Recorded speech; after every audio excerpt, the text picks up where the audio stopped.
안녕하세요.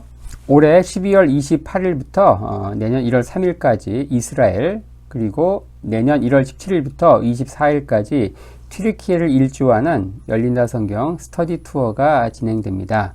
열린다 성경 스터디 투어는 단순한 성지순례가 아닙니다. 매일 아침 1시간 반씩 성경과 인문학을 주제로 공부한 뒤 현장을 답사하는 기독교 인문학 여행입니다. 자세한 일정과 다녀오신 분들의 생생한 후기는 영상 하단의 링크를 참조하시기 바랍니다. 안녕하세요. 세계사엔 교회사, 세계사와 함께 푸는 스토리텔링 교회사 시간입니다. 저희들이 종교개혁사 살펴보고 있습니다. 콘스탄티노플이 함락되는 1453년부터 30년 전쟁이 마무리되는 베스트팔렌 조약 1648년까지의 시간을 크게 세 개의 이정표, 마르틴 루터의 종교개혁, 그리고 아우구스부르크 화의, 그리고 낭뜨 칙령을 중심으로 살펴볼 텐데요. 자, 첫 번째 주제로 저희들이 대항해 시대 살펴보고 있습니다. 자, 지난 시간에는 포르투갈의 항해 왕자 엘리케를 중심으로 살펴봤는데요. 자, 그를 중심으로 대항해 시대의 첫 번째 주자로 나서게 되는 이 포르투갈 해상 제국의 출현, 그리고 몰락이라는 주제로 한번 이야기해 보고자 합니다. 자, 이 대항해 시대는요, 이제 유럽의 변방에 있던 포르투갈이 딱 한 번 전 세계를 호령했던 시기이기도 합니다. 1415년 모로코에 있는 그 세우타 요새를 정복합니다. 이때를 시작으로 1999년 마카오를 반환하기까지 대략 584년간의 포르투갈의 식민지 역사가 시작이 되는데요. 자, 이 모든 게 대항해 시대를 통해서 이루어졌다. 자, 그간 서쪽 구석에 위치했던 이 포르투갈, 자, 지중해를 중심으로 활동할 때는 그 위치가 최악의 조건이었지만, 이제 대서양으로 진출한다? 이렇게 되면은 최고의 조건으로 바뀌는 거예요. 자, 대서양 접근이 상당히 용이했던 그 위치에 있었죠. 자, 그래서 15세기 초 이 엘리크 왕자 주도 아래 아프리카 서해안을 탐험하는 이 탐험대를 해마다 보내게 되죠. 결국 어떻습니까? 바돌로무 디아스가 아프리카 최남단에 있는 희망봉을 발견하죠. 그 이후 바스코 다가마가 그 희망봉을 돌아서 인도양에 들어가서 결국 인도까지 도착하는 그 인도 항로를 개척함으로써 결국 대박을 치게 됩니다. 이 포르투갈은 한때 이 교황 중재로 스페인과 토르데시아스 조약을 체결함으로써 전 세계를 양분할 정도로 해양 강대국으로 부상을 하게 되죠. 자, 이 대항해 시대 15세기에서 18세기까지 대략 이어지는데 그 시작은 1415년 포르투갈의 이 세우타 요새 정복에서 시작이 된다. 이 포르투갈의 해양 탐사는 그 이후 계속 이어지는데 그 최종 목적은 뭐였는가? 바로 대서양에서 인도양을 거쳐 인도에 도착하는 거예요. 인도의 그 향신료 시장에 도착해서 오스만 투르크를 거치지 않고 직거래를 하는 거였죠. 자, 하지만 이 목적을 달성하기 위해서는 크게 세 가지 장애물을 극복을 해야 했는데 그 과정을 한번 좀 디테일하게 볼 필요가 있습니다.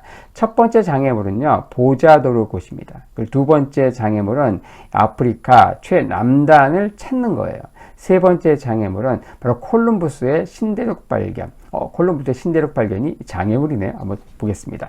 자, 먼저 보자도르고. 한번 이건 지난 영상에서 살짝 언급한 바 있습니다. 당시 남방 한계선은요, 이 보자도르 곳이에요. 보자도르 곳, 여기.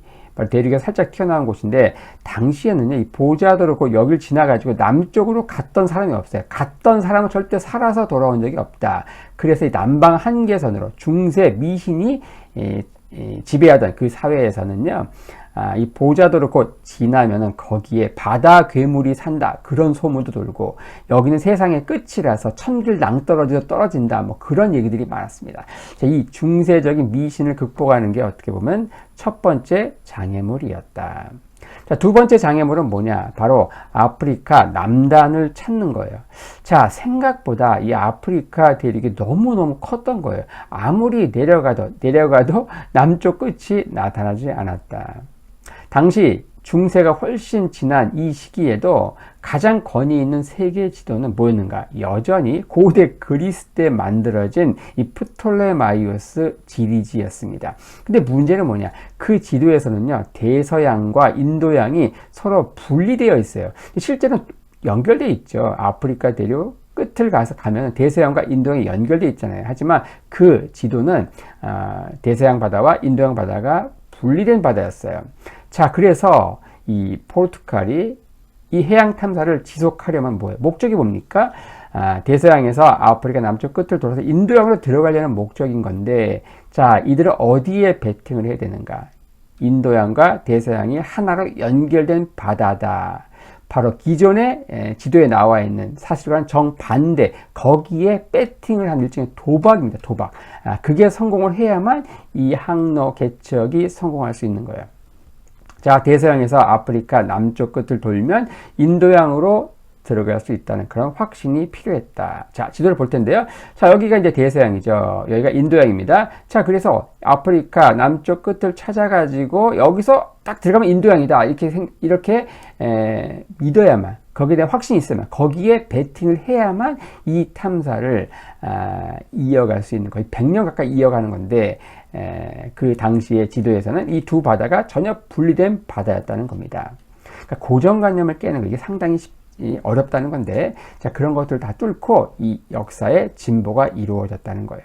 자, 마침내 1488년 바돌로무 디아스가 그걸 해냅니다. 서양에서 희망봉을 찍고 인도양에 진입한 최초의 유럽인이 된 것이죠. 자, 바로 여기에 희망봉을 찍고 인도양을 살짝 진입했다가 이제 그리고 돌아옵니다. 그리고 그 다음에 바통은 누가 있는가? 바로 여기서 돌아가지고 쭉쭉 해가지고 이제 인도 캘리컷에 있는 향신료 시장까지 갔다가 돌아오는 사람이 바로 바스코 다가마인 거죠. 이 바돌로무 디아스의 희망봉 발견으로 인해서 결국 인도에 도착하려는 이 포르투갈의 계획은 거의 이제 구부 능선을 넘은 셈이 되었다. 하지만 여기서 마지막 장애물, 세 번째 장애물이 등장합니다. 자, 그것은 뭐냐? 바로 크리스토퍼 콜럼버스의 신대륙 발견. 요게 포르투갈 입장에서 엄청난 장애물이었던 거예요. 자, 콜럼버스가 동방 신항로 개척에 성공했다는 이 잘못된 뉴스는요. 사실 잘못된 뉴스잖아요. 아시아가 아니죠. 인도가 아니잖아요. 그러니까 미지의 신대륙이었잖아요. 하지만 이 잘못된 뉴스는 삽시간에 유럽에 퍼집니다. 당시 교황은 누구였는가? 알렉산더 6세였는데, 자, 나중에 이제 우리 르네상스 후반부 얘기하면서, 종교개혁 시대 얘기하면서 언급할 텐데요. 이 알렉산더 6세 교황은요, 중세 천년 역사에서 최악의 정말 나쁜 놈 교황입니다. 자, 이 사람이 출신이 어딘가? 바로 스페인의 아라곤 출신이에요. 당시에는 교황 궁정은 스페인 궁전의 옆방이다, 뭐 그런 말이 있을 정도로 이 교황은 노골적인 친스페인 정책을 편 교황이기도 해요. 이 교황이 어떤 칙령을 발표하는가? 당시 포르투갈이 찾아서 식민지화했던 이 아조레스 제도, 서쪽 100리그 지점, 거기에서 이제 서쪽으로 발견된 이교도의 땅은 모두 스페인 것이다, 이렇게 발표합니다. 자, 이렇게 되면서 포르투갈은 당황하게 되죠. 포르투갈은 서쪽으로 가는 게 아니고 계속 동쪽으로 해가지고 아프리카를 돌아가지고 가는 항로를 개척하고 있는데, 콜럼버스가 서쪽으로 가가지고 뭘 발견한 거예요. 그리고서 자기들 발견한 그 아조레스 서쪽에, 거기에서 100리그 지점, 그 서쪽의 모든 땅이 스페인 거라는 거예요. 그러니까 포르투갈이 이렇게 할 수도 없고 저렇게 할 수도 없고 그런 상황이 되는 것이죠.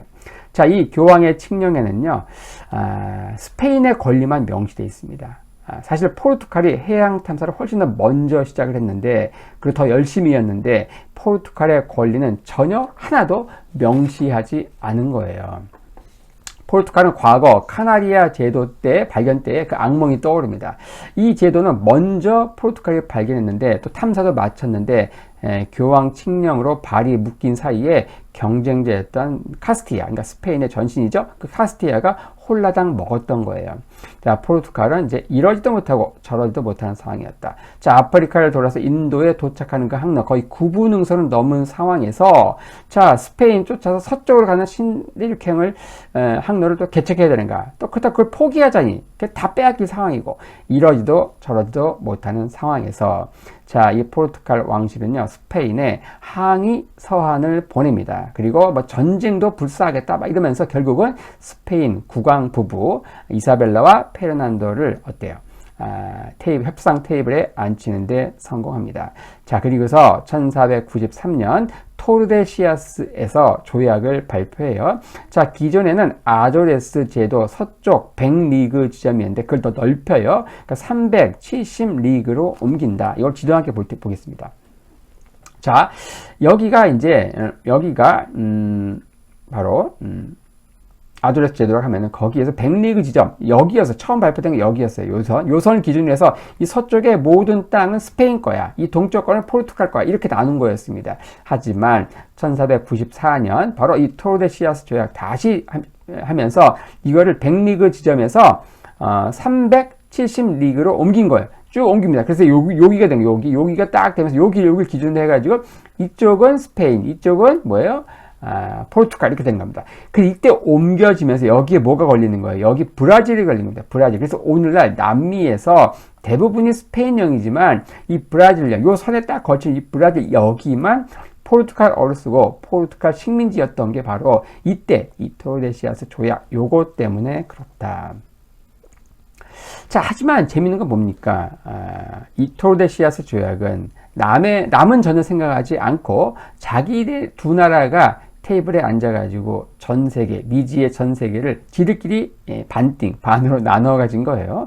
자, 문제는 뭐냐? 두 나라 간에는 협약이 잘 지켜졌지만 나중에 이제 후발 주자로 등장하는 영국, 네덜란드, 프랑스는 어떻습니까?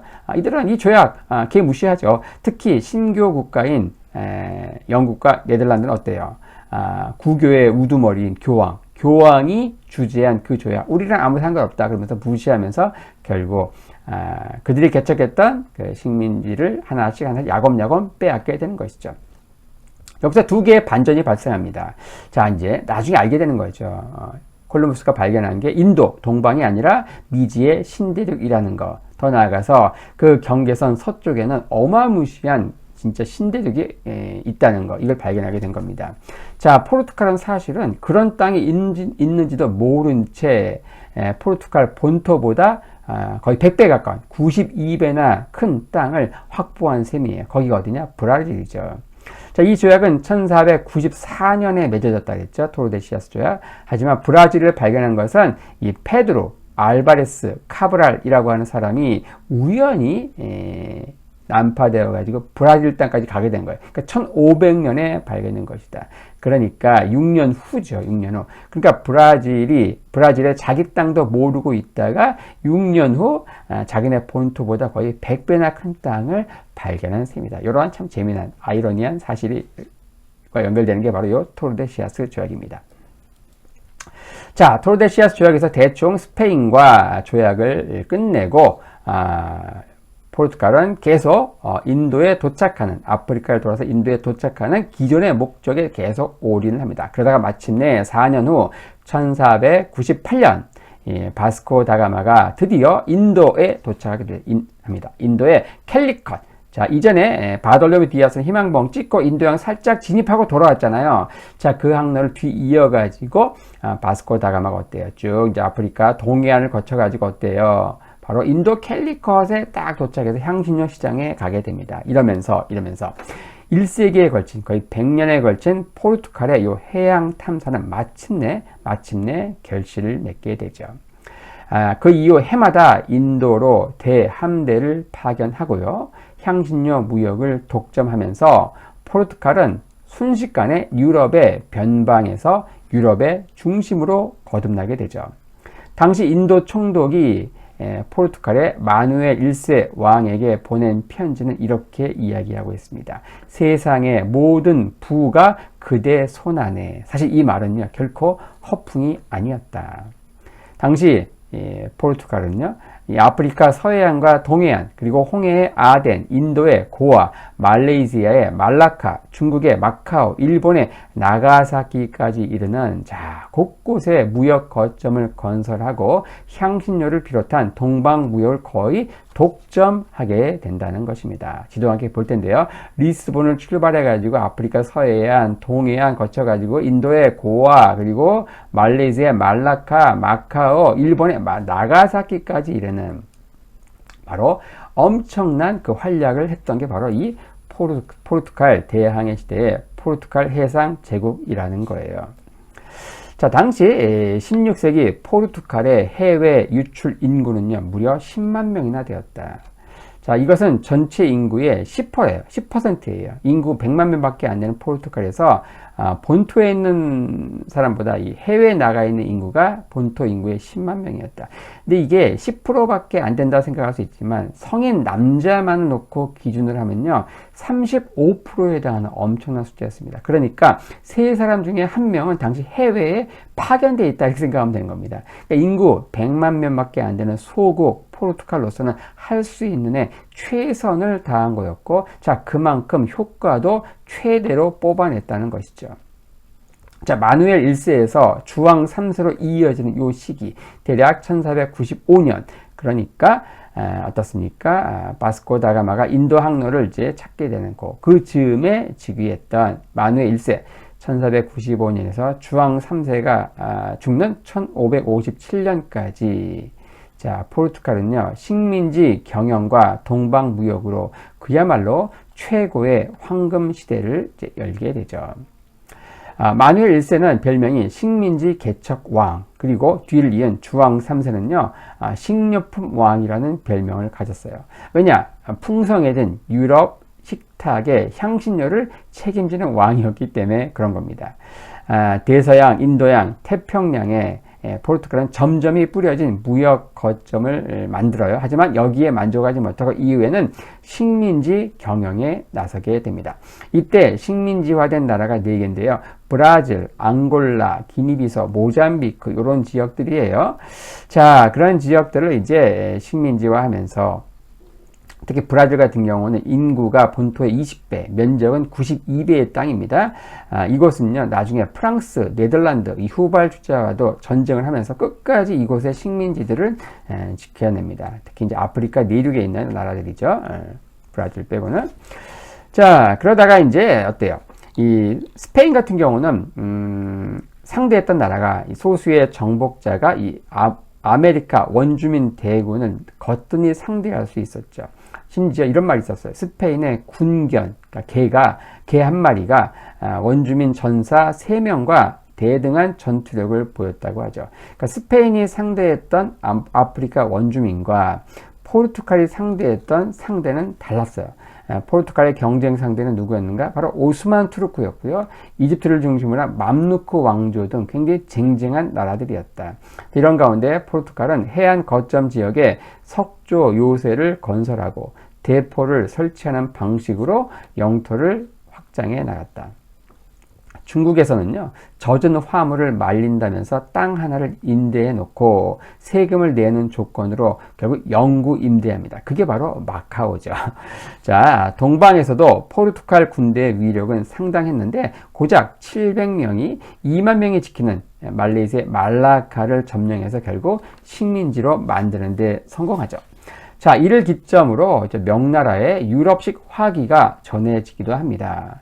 자, 세계 최초로 세계 일주를 했던 마젤란도 바로 이 포르투갈 사람이라는 거예요. 자, 이때만 해도 이 포르투갈의 위상은 상당했는데 이 포르투갈어가 유럽과 중동에서 국제어 중 하나로 사용되었다. 그리고 이 포르투갈은요, 나중에 살펴보겠지만 스페인은 자국 내 유대인들을 전부 추방하거든요. 하지만 스페인과 달리 포르투갈은 유대인을 추방하지 않고 그들이 기독교로 개종만 하면은 해외 식민지 개척에 함께 활용을 하게 됩니다. 자, 이렇게 군인과 선원으로 빠져나간 빈자리, 남자들이 부족한 거잖아요. 그 빈자리는 서아프리카에서 수입해온 흑인 노예들로 충당을 합니다. 그래서 이미 이 대항해 시대부터 포르투갈 본토에는요, 흑인 해방 노예와 이 포르투갈 본토의 백인 여성 간의 결혼이 굉장히 일상적이었다. 그래서 흑백 간의 혼혈, 더 나아가서 인도계 혼혈도 굉장히 많았는데, 오늘날 이 포르투갈에 가면 약간 이제 피가 약간 섞여 있는 그 혼혈이 굉장히 많은 것도 이러한 이유 때문이었다는 것이죠. 이렇게 엄청나게 잘 나갔던 포르투갈이 한순간에 몰락하게 된 계기는 바로 1557년 주왕 3세가 갑작스럽게 급사하면서 발생합니다. 주왕 3세에겐 9명의 아들이 있었는데, 이 9명 아들은 아버지인 주왕 3세보다 다 먼저 죽어요. 자, 그런 가운데 그의 손자인 3살짜리 세바스찬 1세가 다음 왕으로 즉위하면서 나라가 홀라당 망가집니다. 그는 어릴 때부터 예수회 신부에 의해서 교육을 받습니다. 하지만 예수회는 당시 전투적 종교로 악명이 높았어요. 바로 교육을 맡은 이 세바스찬을 종교적 열정에만 불타는 아주 이상한 왕으로 키우게 됩니다. 1568년 이 세바스찬 1세는 모로코로 시대착오적인 십자군 전쟁을 가게 되죠. 그는 결혼도 하지 않은 상태였어요. 그러니까 후계자도 없는 상태였죠. 하지만 이 전쟁에 직접 친정을 하게 되고 무려 17,000명의 원정대를 이끌고 가게 된다. 그리고 거기에서 전사하게 되죠. 이때 대부분의 명문가, 포르투갈의 명문가 귀족 남자들 대부분 죽거나 포로가 됩니다. 살아 돌아온 자는 17,000명 가운데 고작 100명에 불과했다는 거예요. 자, 이래서 저는 참 느끼는 게 이 종교가, 어설프게 종교가 이 정치에 이렇게 관여하게 될 때 이러한 나라를 결국 낭떠러지에 떨어뜨리는 이런 상황을 초래할 수 있다는 겁니다. 자, 이렇게 되면서 삼촌이자 추기경이었던 엔리크가 다시 환속해서 왕위에 오르게 되죠. 하지만 그 이미 나이가 많았습니다. 그래서 2년 후 노환으로 죽게 되죠. 이러면서 왕실 직계 혈통이 끊어진다.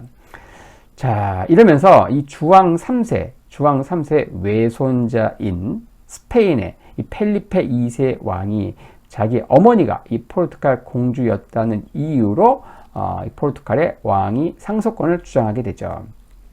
당시 포르투갈 귀족들 가운데에는 이 해외 식민지를 보호하는 등 강력한 스페인의 도움이 좀 필요했었어요. 그래서 일부 귀족들은 이 펠리페 2세의 를 왕으로 추대하기도 하죠.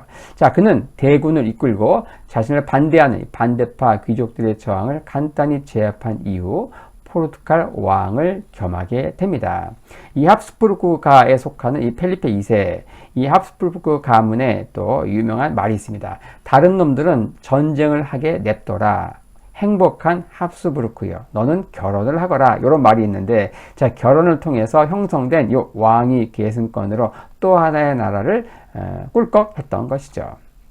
자, 이렇게 하면서 1580년부터 1640년까지 60년간 포르투갈은 스페인의 신탁 통치를 받게 되죠.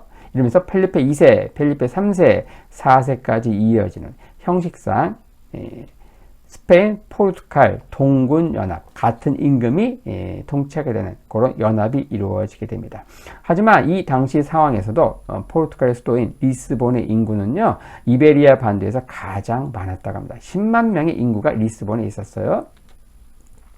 하지만 이 시기 모든 정책과 외교가 이 스페인과 묶이게 된 포르투갈은요, 어떻게 돼요? 이 시기에 스페인에 이어서 해상제국으로 부상한 두 나라가 있습니다. 먼저 네덜란드, 그리고 네덜란드를 치고 등장하는 영국, 그 이후 영국이 대영제국, 해가 지지 않는 대영제국으로 쭉쭉 치고 나가게 되는데, 자, 이 네덜란드와 영국에게 스페인은 어떻습니까? 계속 반반이 깨지는 거예요. 특히 스페인에 자랑하는 이 아르마다, 이 무적 함대가 괴멸되면서 스페인이 몰락을 하게 되거든요. 이러면서 스페인과 함께 묶였던 포르투갈도 해외에 만들어놨던 무역 거점들을 하나씩 다 빼앗기게 된다. 자, 이러면서 포르투갈은 괜히 스페인에게 붙었다가 망하게 되는 거예요. 그러면서 왕위 계승 분쟁이 일어난다. 그러면서 1640년 주왕 4세가 스스로 왕임을 선언하면서 18년간 전쟁을 하게 되죠. 당시 스페인 측의 학정에 질렸던 이 포르투갈 국민들이 반란을 일으키게 되고 왕정 복고 전쟁이 발발하면서 주왕 4세가 1640년 즉위하게 된 거예요. 자, 이러면서 이전에 그 아비스 왕조가 사라지고 결국 브라간사 왕조라고 하는 새로운 왕조가 등장하게 된다. 자, 이후 포르투갈은 독립하게 되지만 과거와 같은 국력을 회복하지는 못합니다. 그리고 결정적으로 망하게 된 것은 1755년 리스본을 덮친 리스본 대지진이었어요. 당시 축일인 만성절이었거든요. 오늘 할로윈의 기원이 되는 그 만성절이었습니다. 자, 그래서 당시 많은 사람들이 교회 안에 모여 있다가 이 지진 때 교회 건물이 무너지면서 떼죽음을 당하게 돼요. 근데 아이러니하게도 리스본의 사창가에 있는 창기들은 교회 안 갔겠죠. 그러니까 사창가는 대부분 무사했다는 거예요. 이 참극은 유럽 각지에서 이 종교적 신념이 약해지게 되는 계기로 아주 자주 언급되는 스토리이기도 해요. 그래서 당시 종교를 부정하는 18세기에 이제 계몽주의가 판을 치잖아요. 종교를 부정하는 계몽주의 학자들은 이 리스본 대지진을 가지고 이렇게 얘기합니다. 자, 이것 봐라. 예수님 뭐니? 너희들이 아무리 믿어도 이거 뭐냐? 어디 설명 좀 해봐라. 이러면서 이제 막 조롱을 하기도 했죠. 자, 이 사건은 유럽 각지에서 무신론이 널리 퍼지게 되는 계기가 되었고 교황청도 무척 당황했던 사건이었다. 자, 이렇게 하면서 오늘은 지난 시간에 이어서 포르투갈의 항해 왕자 엔리케를 시작으로 등장하게 되는 포르투갈 해상 제국의 등장, 하지만 급격한 몰락 이런 것들을 주제로 한번 간략히 살펴보았습니다.